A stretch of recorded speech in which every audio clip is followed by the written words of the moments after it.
Hello friends, welcome back to my channel.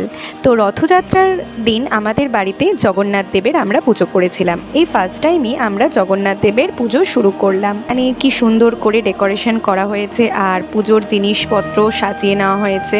আর ঠাকুর মশাইও চলে এসেছিল। আর দেখো, তোমাদেরকে সবটাই দেখাচ্ছি যে এখানে কত কিছু আয়োজন করা হয়েছে ভগবানের জন্য।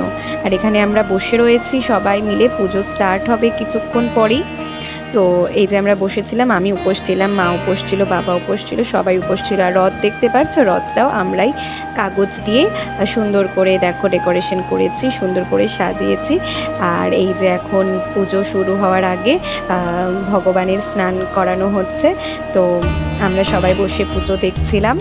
তো দিনটা এতটাই শুভ ছিল, মনটা এতটাই প্রফুল্ল লাগছিল কি বলবো।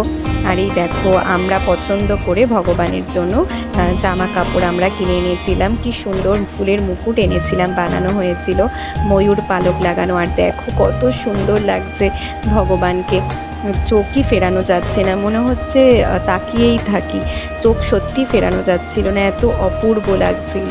সত্যি কথা, মন একেবারে ভরে যাচ্ছিল।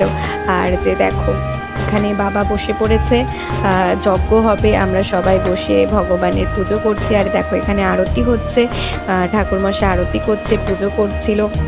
আর তারপরে দেখো, এখানে যজ্ঞের প্রস্তুতি হচ্ছিল, যেহেতু আমাদের বাড়িতে প্রথমবার রথে জগন্নাথ দেবের পুজো হচ্ছে। তো সেক্ষেত্রে প্রাণ প্রতিষ্ঠার জন্য ঠাকুরমশাই বললো যে যজ্ঞ করতেই হয়। তো আমরা যজ্ঞেরও আয়োজন করেছিলাম, যজ্ঞ শুরু হয়ে গেছিলো। তো সত্যি কথা বলতে মনটা এত শান্ত, এত পবিত্র লাগছিল। আর দেখো, এই যে পুজো হয়ে যাওয়ার পর ঠাকুরমশাই রথে তুলে দিয়েছে জগন্নাথ, বলরাম, সুভদ্রাকে। তো আমরা এই যে এখন রথ টানতে নিয়ে বেরোচ্ছি। তো ভিডিওটা এইটুকু অবধি। যদি আমার ভিডিও তোমাদের ভালো লেগে থাকে, প্লিজ আমার ভিডিওতে একটা লাইক করে দিও। By friends.